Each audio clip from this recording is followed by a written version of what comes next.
Hello, everyone, and welcome to another FSU Esports Player Spotlight. I'm Austin, and today Zeve and I will be interviewing Cameron, our star Garnet Overwatch player. So, hi, Cameron. How you doing? I'm doing well, man. How about yourself? Hanging in there, having a good one. I am too. I mean, Florida Mayhem just Yeah, get right. That's what. Yeah. fusion. It's a good day to be a Florida player right about now.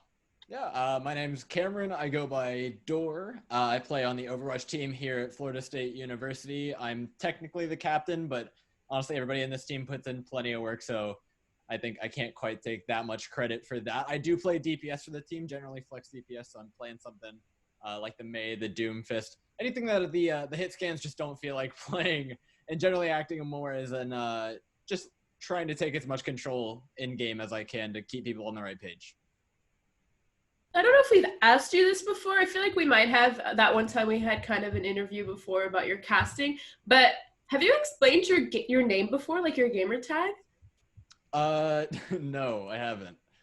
It's the stupid old joke from when my brother and I would go stand in front of the TV while my dad was watching it.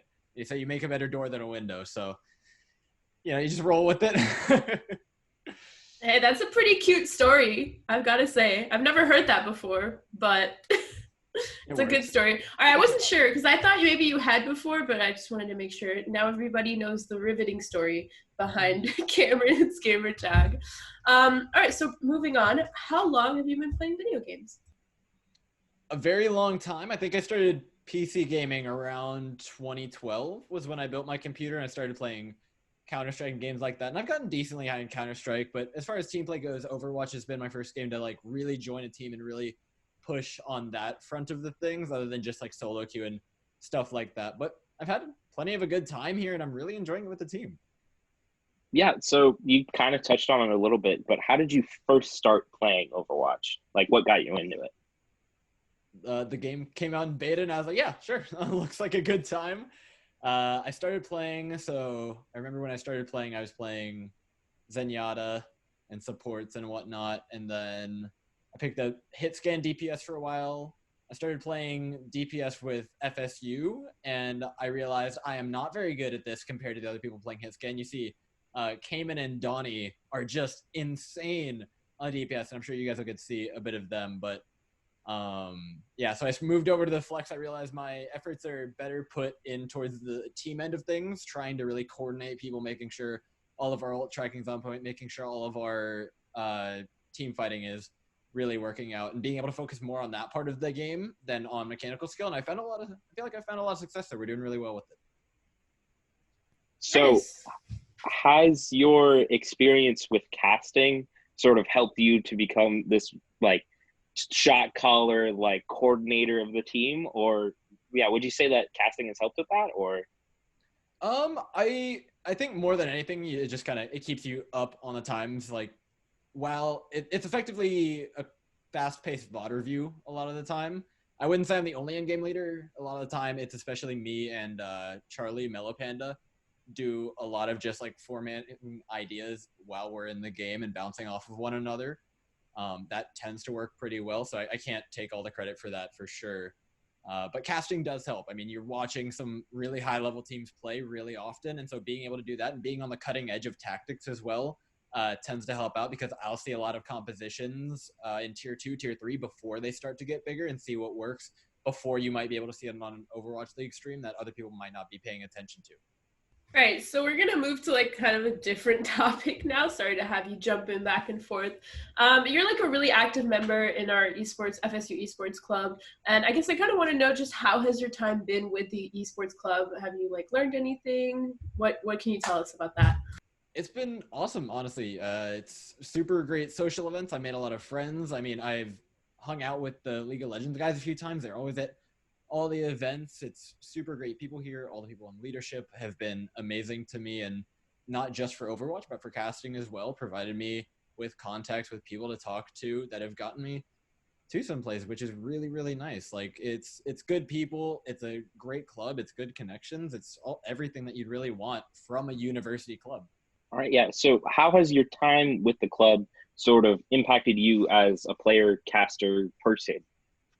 As a player, I hadn't really ever had this sort of community before. I had played with my friends online, but it was always really small groups. Being able to find a team of people who are all consistently trying to improve with me is a bit of a new experience and a bit of an old one. I always played sports as a child. I played sports still all the way through now, and it's familiar yet unfamiliar in a way. I've never been able to do it in video games and just be able to focus on that, and having the same group of people to do it with is a really good time, especially this season. This season, the team is fantastic. Everyone's on the same page. Everyone's having a really good time. And I mean, TESPA ended. TESPA got canceled because of COVID. It's going to start back up. But I think our record goes to show that. If you look at our team SR, I think it's somewhere around 3.2, 3.3K, but we'll scrim against 3.7 plus and take games off of them. It's really, really great. The level of synergy that we have and the level of the players, I think that's kind of what I've gotten from this is how important that is and how important that level of being friends with your team and just being close with one another is.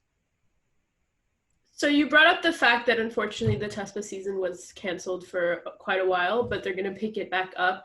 How did the team adapt to that postponement for that long amount of time? Did you all continue to practice? Did you compete together in any other kind of little competitions or scrim? Yeah, harkens back to what I was saying earlier about, I mean, we're all just having a good time. We're all friends. And so the scrims didn't stop. We just kept scrimming every week, and things haven't really let down. Now TESPA's starting back up. We're going to the Mayhem Collegiate Rumble. Got the whole team lined up for that. It's going to be a good time. Yeah. So with like this sort of halt or play, how did you personally like motivate yourself to like keep grinding? Grinding's one word for it. I mean, again, it's just fun. It's the same reason. Like I have more time to do the thing that I want to do, and it's like whether it's casting or playing, it's effectively just been doubled down on. Right. So without giving away too much information, because we are going into a tournament right now, and we don't want to be given any heads up or any help to the other teams. Sorry. What is the team dynamic like? And we were told by G-Man that you're the main shot caller as well as Mellow Panda. So what is that like? What do you kind of like? Give us a little run through of what you do during a game. So oftentimes it'll be a pretty open conversation in Spawn about what we want to be doing about something. We'll have a plan formulator. We'll know what kind of compositions we want to be running on what maps. But we'll come in, decide how we want to approach it based on what the team may have done before, what little we may know about them. A lot of the pre-fights began with Charlie and I deciding on some way to go, how we want to approach a given situation. And then our supports, I would say, are some of the most consistent players I've ever met. Maria, do not sleep on her. She is one of the most insane players and does not get enough credit for what she does. It may not be the big plays, but she is on time with every single sound barrier, on time with every single heal, and has really been the backbone of the team. So with that, it's allowed us to either rely on someone like Cayman or Donnie being able to just pop off on hit scan DPS and just click heads until we win a fight, or we throw it back and we have an insane tank line of both Charlie and G-Man who are able to take over, and just with a little bit of really solid support, they'll gain so much space and just win us a fight on their own. All right. Yeah. So going into this Florida Mayhem tournament, are you expecting to like win, or what are your expectations and how are you feeling about it? I want to run it close with a couple teams. FAU's entering, and I know a lot of the people over there, so I'd love to take a map off of them. UCF is entering, and obviously they're terrifying. Their team is ridiculously good, so being able to take anything off of them is going to be a really cool challenge to be able to uphold, because we've scrimmed their B team. We did pretty well against their B team, and their A team is one of the best in the United States. So having the chance to go up against them in a tournament like this is going to be really fun, as well as playing against some of the people that I know. It's going to be a good time. So as a person who kind of plays on a team right now, like a collegiate team, what does it feel to you as a player that a pro team like the Mayhem is embracing collegiate esports and really pushing these tournaments? I mean, it's amazing. We saw actually not too long ago, France Community Cup came out, got massive viewership for some tier 2 stuff, and now collegiate being able to get that same amount of attention is really, really amazing. It's offering opportunities to players. It's giving opportunities to casters as well. I can speak from both ends of that. All right, so we got to kind of wrap it up a little bit quick here because our Zoom meeting is about to end. No. But Really quickly, is there anything that you would like to plug? Do you stream? Can I follow you on Twitter? Anything like that? Follow me on Twitter at door_cast. It's the same place on Twitch. Come out and support the Florida Mayhem Collegiate Rumble. It's a huge step for Overwatch esports. It's a big step for esports in general. It's getting a lot of eyes on Collegiate Esports. Support Tier 2, support Tier 3, and make sure you go out and watch the Florida Mayhem. Hopefully take this May tournament right about now.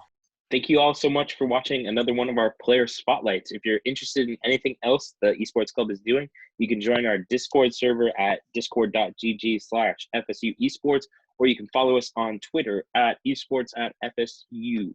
Please tune in on this Wednesday, May 27th at 5 p.m. on youtube.com/Florida Mayhem to cheer our team on in the Florida Mayhem Collegiate Rumble. Thanks and have a good one.